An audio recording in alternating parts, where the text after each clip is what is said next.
But don't worry, it's informal, so it doesn't matter. Good night, everybody. I'm what you need. We're talking the future of Devin Haney and Regis Prograde tonight. Wishing you guys a good night. We're supposed to start at 11:10.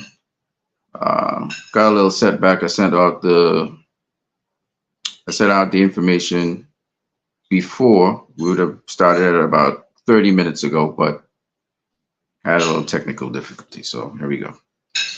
Yeah, this is what you need, and we're going to talk a little bit about the future for Devin Haney. Devin Haney comprehensively beat Regis Prograde Saturday night, and so he is, if he isn't, he is, according to Regis Progress coach, the number one super lightweight or 140 pounder in that division at the present point in time. Of course, some of you will argue, well, it's Regis Progress. You'll argue it's Teofimo Lopez, but I believe that Regis Progress is that Regis Progress was the number one guy. The reason we say this, according to his coach, the argument is that when Josh Taylor faced Teofimo Lopez, he had already been unofficially beaten by Jack Catterall. So Jack Catterall should have really won the undisputed title, as we all know. So Teofimo Lopez really faced a version of Josh Taylor that was, drained. He's looking to fight at a catchweight. He was talking about fighting Devin Haney at a catchweight. And also, that Josh Taylor, we saw Jack Catterall outbox him. He didn't get the decision, but we saw Jack Catterall outbox him. So for those reasons, Josh Taylor's win was, again, a solid win by Teofimo Lopez. He comprehensively outboxed him. But Josh Taylor wasn't exactly the... Now, some people will argue, well, Regis Prograis wasn't exactly the guy that faced Josh Taylor either, right? He's 34 years of age, going to turn 35 soon. And in his last performance, it wasn't really exceptional, right? So based on that, a lot of people could argue, well, Regis Prograis wasn't the best. But the thing about it is Teofimo Lopez is yet to face an opponent. He keeps on retiring and coming back, retiring and coming back, but he's not facing anybody. So if Teofimo Lopez is even in recess, we're talking about really Regis Prograis was the number one guy. And according to Regis Prograis' trainer, Devin Haney should be the number one guy in the division. So that's what his trainer, Regis Prograis, the opponent of Devin Haney, that's what he says. So before I get any further, if you want to support this channel, you can always donate via PayPal. The link is in the chat section. And you can also join in here and have a conversation with me live. The link is also in the comment section. And as always, we have a particular format. So I'm just going to guide you through the format. The first thing is we always start with the Most High God. If this is the first video of the day, which is my first video of the day. So we start with the Most High God. We're going to start off with a piece of scripture. And then after that, we're going to talk about the future for Devin Haney first. And we'll cover a number of points under that. And then we'll cover the future of Regis Prograis. All right. So that's what we're going to do tonight. So feel free again to join in. Like to have conversations with you guys. I don't exactly like to hear myself speak all the time. So if you want to, you can join in tonight. And we get it on. Get it popping. So the first thing I'm going to do, piece of scripture. Let's get into it.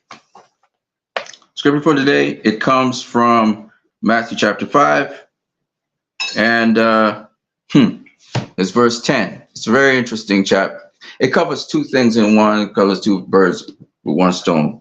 So it basically says, blessed are those, or happy are those, who are persecuted because they live for the Most High God.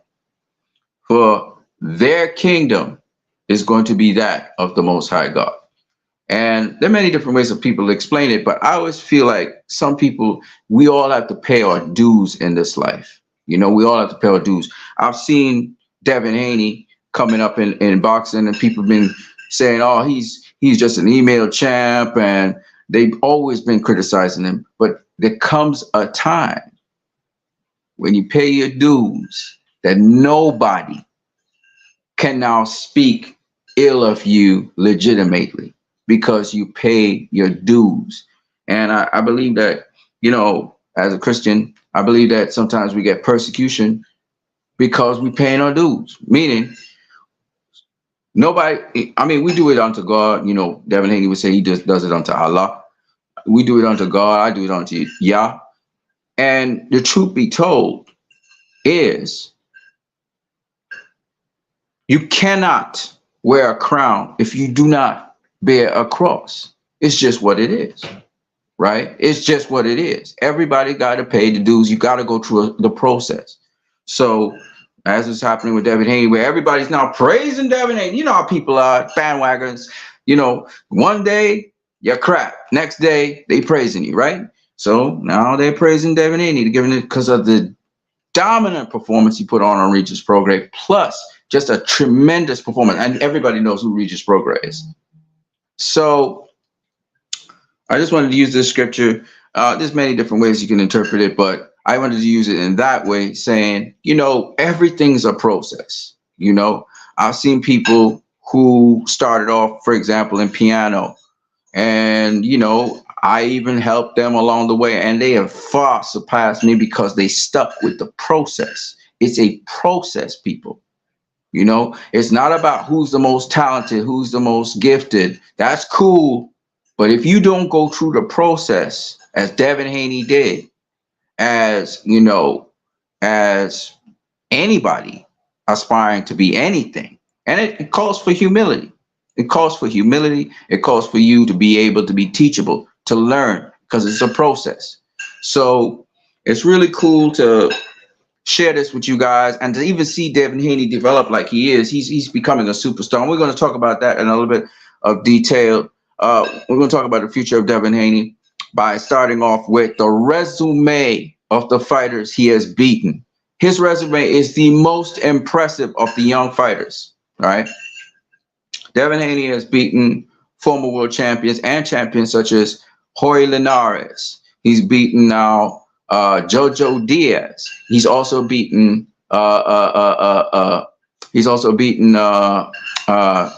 Kambosos. He went down into Australia and beat George Kambosos twice. And we saw what George Kambosos' style does to Teofimo Lopez, the guy who everybody's, claiming right now could be, it's arguably the number one 140-pounder in the division, inside of Devin Haney or Teofimo Lopez right now, right? He beat the guy that beat Teofimo Lopez. And he didn't just do it once, he did it twice in the guy's home turf, in the guy's country, right? And that sold some good pay-per-view.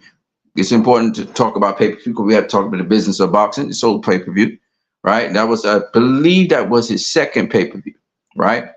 And now he comes, sells out, right? The San Francisco stadium.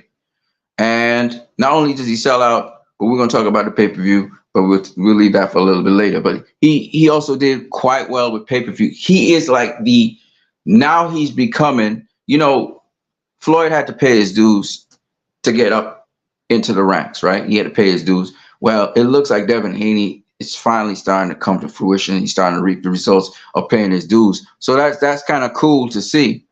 Devin Haney didn't come up easy. He came up the hard way. I was listening to Regis Prograis talk about, how Devin Haney, you was in private school, you don't know what the street life is like. You don't know how it is to hustle. But the truth be told, Shane Mosley wasn't in no street life. Oscar De La Hoya wasn't in no street life. They came from the streets, don't get me wrong, but they honed their craft. They went through the process, right? And Devin Haney, the man is dedicated to boxing. The man lives, breathes boxing. And that's what it takes. It doesn't matter where you start. It's the process, right?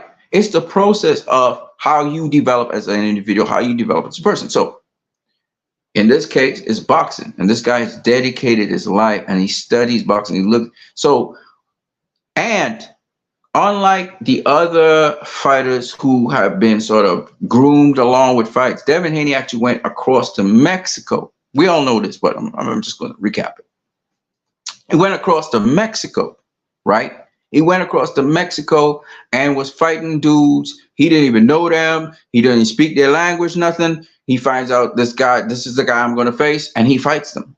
He's fighting them in hostile territory where people are booing him. The last fight he had with Lomachenko before this Regis program, he went into a crowd of people who were booing him. In fact, before he even got to the ring, he was booed, right? He went to a foreign country like to fight Cambosos. But what prepared him for that? His fights in Mexico. So all I'm saying is everything builds on everything. It's a process, right? It's a process. So, you know, when I compare what Devin Haney has done with, say, another fighter who is quite talented and quite skilled in Demetrius Andrade, you see the difference because Demetrius Andrade has championship experience, but he hadn't faced a top tier fighter, right? If you look at all Devin Haney's contemporaries, you got Shakur Stevenson, you got Gervonta Tank Davis, you got Ryan Garcia, you got Rolly Romero, you got Teofimo Lopez, right? Only Teofimo Lopez has faced a number one fighter in any division. All the other guys haven't faced a number one fighter in the division, right? Devin Haney faced Lomachenko. He faced Cambosos. And now he's faced Regis Prograis. He's faced 3 number one fighters in the division. Demetrius Andrade, yes, he'd been ducked, of course. But he never even faced a world champion or former world champion. Never in his career. So when he came up to face David Benavidez, who had faced, I think, 2 or 3 world champions, he faced former world champion Caleb Plant. He faced what's the guy's name? Not Andre Dirrell, Anthony Dirrell, Andre Dirrell's brother. And he also faced, if I'm not mistaken, what was the fight before that? What was the fight after that? I can't remember. But I think he faced also three world champions, right? But not number one fighters. They were just world champions. All right. I guess you can call, he has never faced Canelo. So he's in one division. Now, but Demetrius Andrade moved up to face what's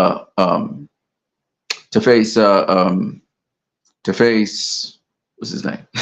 David Benavidez, right? He jumped up a division to face David Benavidez. And what happened? What happened? He got stopped. Now, Devin Haney jumps up one division. This is his first fight. Demetrius Andrade, at least he got an acclimatization fight, right?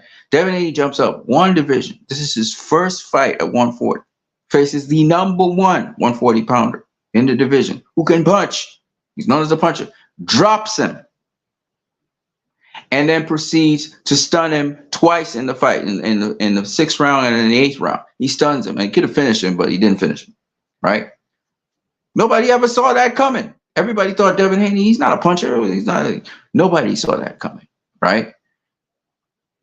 Difference between Demetrius Andrade and Devin Haney is experience. Devin Haney had faced the top fighters in his 135-pound division. So when he faced Regis Prograis, he already had all that knowledge and experience having fought those guys. Again, he paid his dues. When you pay your dues, now you can step up to a higher level. And boxing's a doing sport. You know what I'm saying? So you saw a different performance with Devin Haney versus Regis Prograis, because Devin Haney faced Lomachenko, because Devin Haney faced Jorge Linares, got stunned in that fight, because he faced Jojo Diaz, who again caught him with a straight left. Shakur Stevenson hadn't faced that kind of level of competition. So when he faced De Los Santos, who is a quick twitch fighter with similar abilities as he did, instead of engaging the fighter, he chose to jump back and be as far out of range as possible. Devin Haney's only been facing world champions since Jorge Linares. Okay. Shakur Stevenson faced 2 world champions at 130, moved up to 135, and hasn't faced another world champion. So experience makes a difference. That's why they say pay your dues. And Devin Haney, he's always eager to face the best because he understands the experience you accumulate from facing people who are considered better than you or the best. And that's what he's done. And now it's paying off. Sold out San Diego, right? Sold out San Diego. Let's talk about pay-per-view buys. So it's not official yet, but people are assuming, I think one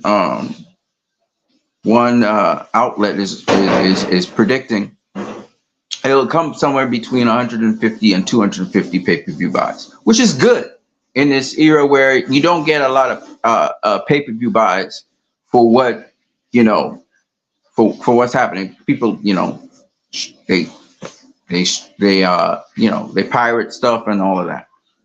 So it's very solid. Those pay-per-view buys are solid if that is the case. Now that's just a prediction from a site. I can't remember what I was seeing tonight on that site, but that's what they were saying. Eddie Hearn was saying because the zone's just coming to pay-per-view, he expects the pay-per-view to do at least more than 100 pay-per-view buys, which would be more than Devin Haney did against Vasily Lomachenko. So we'll see. You know, and of course, Devin Haney, this is what is third or fourth pay-per-view. So it is what it is. I'm sure if he faces somebody like Tank or somebody like Ryan, pay-per-view buys will go even further up, right? Which leads us to the fact that the ticket sales were really good. You know, the pay-per-view, by the way, for Devin Haney versus Regis, I think was $75 to $76 US for the fight. And I believe the ticket prices, you know, they go from whatever, from whatever to, you know, to oblivion. So it's awesome to see these fighters just blossoming and doing well. Devin Haney, you know, it was funny hearing I think it was what's it called, Pro Box TV with, I believe it was Paulie Malignaggi saying that Devin Haney's not really selling. Why is he the A side? Well, he sold out San Francisco. So as a whole stadium, everybody from Oakland and everybody from San Fran, or everybody from the Bay Area came out to see him.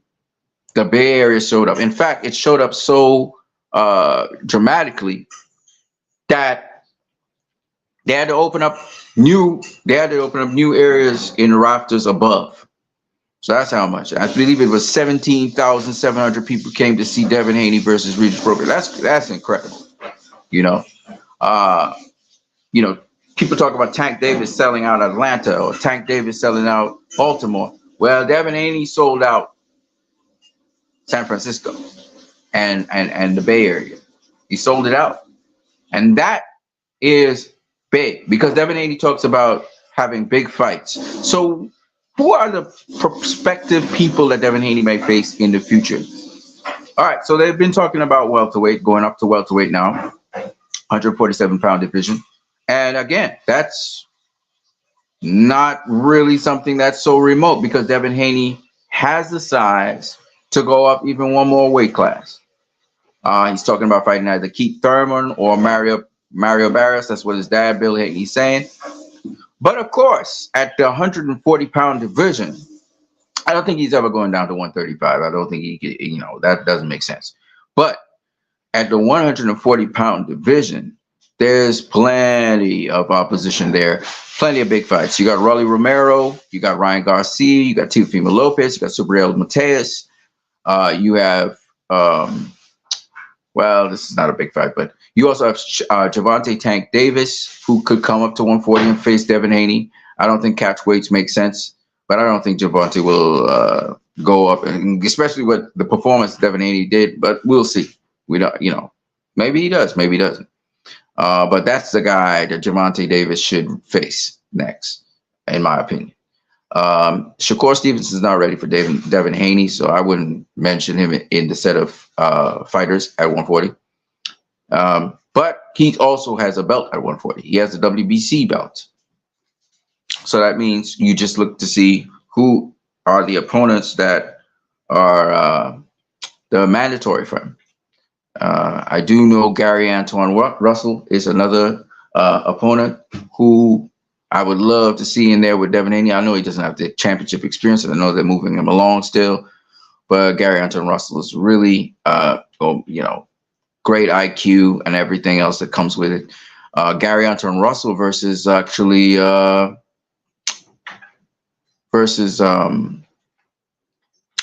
Gary Antoine Russell versus Subriel Matias would be a good fight. Now, everybody's talking about Subriel Matias. I just think he gets hit too much, though.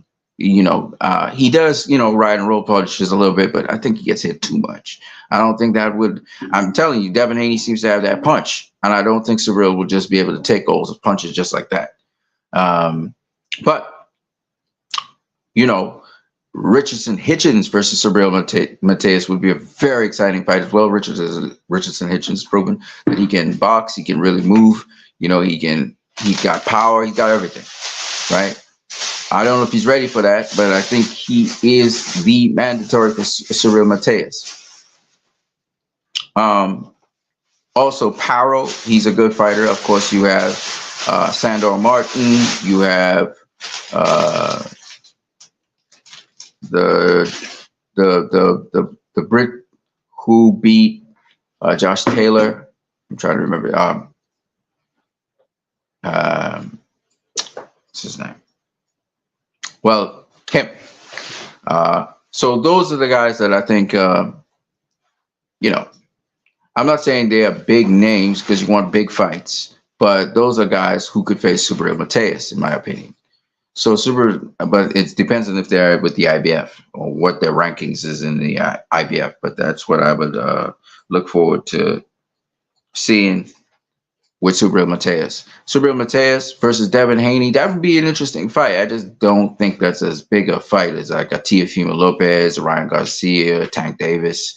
I don't think it's as big. But hey, if it comes to that, maybe Devin Haney looks at the options. But I heard Bill Haney say that they were overpricing themselves, talking about like $4 million, and Subriel Matias hasn't even made, he hasn't even made $1 million in any fight. So they may be outpricing themselves, but nonetheless, this is what I see in terms of Devin Haney's future. That it's either going to be one of those guys, maybe Teofimo Lopez, maybe Tank, or Ryan, or, well, probably not Raleigh. Raleigh might face Ryan next, but Tank or Teofimo Lopez, I think, gets Devin Haney's attention if they agree to fight him. Will either do so? I don't think so. So I think Devin Haney's probably looking at moving up to 147 to face some 147 pounder that actually will face him. So that's probably the likely thing that'll happen. But the nice thing about it is he is definitely the A side from here on in. What's the future for Regis Prograis? Regis Prograis, of course, is, even though Devin Haney made him look a certain way, he's never been beaten that way before. It doesn't mean that he's not still a tremendous fighter with tremendous potential behind him still. Two-time world champion, beat Jose Cepeda, very avoided fighter. So it's not like he is somebody who, is just a chump. He was rated as the number 1 140 pounder in the division. So for Regis Prograis, it may just be, I don't know. See, well, let's just say this. First of all, Regis Prograis has faced 4 world champions, right? Josh Taylor, Devin Haney, and 2 others. That's how he got the WBC and the WBA, or was it WBO? I think WBC and WBO titles. That's how he got them. So he's faced so far four world champions, right? Now the thing about it is his strength and conditioning coach said that Devin Haney is the number 140 pounder in the division because Regis Prograis was that. Which means Regis Prograis, which Devin Haney's going in the Boxing Hall of Fame because he was undisputed at 135. Now he beats the number 140 pounder. And if he goes up to welterweight and he beats whoever he beats and wins a world title or something like that, he's definitely going to go down in the Boxing Hall of Fame. Bud Crawford's not going to be staying at 147. So that means that Regis Prograis just faced one of the best fighters probably going down into the Boxing Hall of Fame because this guy beat a Hall of Famer in Lomachenko, etc. So that means that Regis Prograis sort of elevated his status by facing Devin Haney. All right. And he actually made the distance, which is great. So his legacy is kind of tied to Devin Haney. So whoever faces him, he might just be the A side just because he faced Devin Haney, even though he lost. Now, that's why I always advocate that fighters should fight the fight. You should go out there, take the chance, because you are now tied, especially if it's a great fighter. You're now tied to that fighter. You can tell people what it was to share the ring with that fighter. So it's not a bad thing, you know. But with respect to Mateus versus Regis Prograis said he's going to become a 3-time world champion. Well, to do that, you either have to face Rolly Romero, Teofimo Lopez, or Subriel Mateus. The person who right now is on the zone, who fights on the zone, is not Mateus. It's not Teofimo Lopez. It's not Rolly Romero. It's Ryan Garcia. The thing about it is, Ryan Garcia is talking about either fighting Devin Haney or Rolly Romero. He doesn't really have his eyes on Regis because Regis just lost. So who else in the 140-pound division could Regis Prograis face? Well, the fighter who just beat Love, maybe Regis Prograis can face him. Paro from Australia, who not only beat Love, but he stopped him. Maybe Regis Prograis can face him. He's a southpaw, so it'd be southpaw to southpaw. It'd be interesting. Or maybe Regis Prograis can face on the zone Jack Catterall. That would be a good fight. Jack Catterall only lost to Josh Taylor, and some people feel it's a robbery. Josh Taylor did come back late, but Jack Catterall comprehensively outboxed him. So maybe Regis Prograis versus Jack Catterall. That's a good fight. Now, Regis still had to prove he could handle a boxer, right? Then there's Regis Prograis versus Sandor Martin, but Sandor Martin does not fight on the zone. He fights with Top Rank. So that might be a harder fight to make, or maybe not. Maybe Sandor says, hey, let's have it. Let's get it on. So ultimately, in the end, Regis Prograis wants to get a title shot. But to get a title shot, I mean, it happens. You can come off a loss and get a title shot. But in this case, if Regis wants to build back himself, he may have to face one of those guys, Jack Catterall or Paro, who's from Australia. And both of them are boxers. So, you know, but the experience with Devin Haney may just help him to be able to, you know, to put himself in the position. Because the thing about it is, my opinion, I'm going to speak from my opinion. I think that Regis Prograis versus Subriel Mateus, I think Prograis wins that fight. I really do. Because Subriel Mateus is there to be hit. And Prograis, he cracks. The left hand cracks.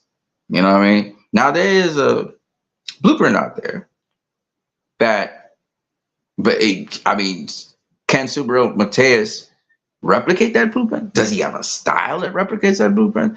Maybe, maybe not. You see what I'm saying? Devin Haney did a lot of things Subriel Mateus don't do. He just doesn't. He doesn't have the skills to do that. So maybe Regis Prograis versus Subriel Mateus would be a hell of a fight, but for Regis Prograis to get there, to make it a big enough fight that, you know, they can do the cross promotion, you know, because Subriel Mateus will fight with PBC fighters. He'll fight on Amazon. For that fight to happen and to share the zone and Amazon, that's going to be a real stretch. But maybe Prograis will have to go across to Amazon to have that fight. So there's a lot of, moving pieces in that puzzle, whether he can really take advantage of the situation. But that's a fight that I would love to see. And of course, the fans would love to see. I don't know how feasible it is. What's feasible is Prograis versus Catterall, Prograis versus Parrow. They're both under zone. They're both signed with Matchroom. That could happen. Taylor versus Catterall. Taylor versus Regis 2. Regis would love to have a rematch with Josh Taylor, but I don't know if Josh Taylor. I think they may have to have that at a catch weight or something. So maybe now Josh Taylor is with Top Rank, so he would be fighting on ESPN. But Regis, when he was with PBC, he was able to get that fight with Josh Taylor. It was a cross promotion. Maybe it can happen again. We'll have to see. But that's what I got for you guys. I am what you need. I hope you guys enjoy the rest of your night. I know it's very late. Peace to you guys. God bless.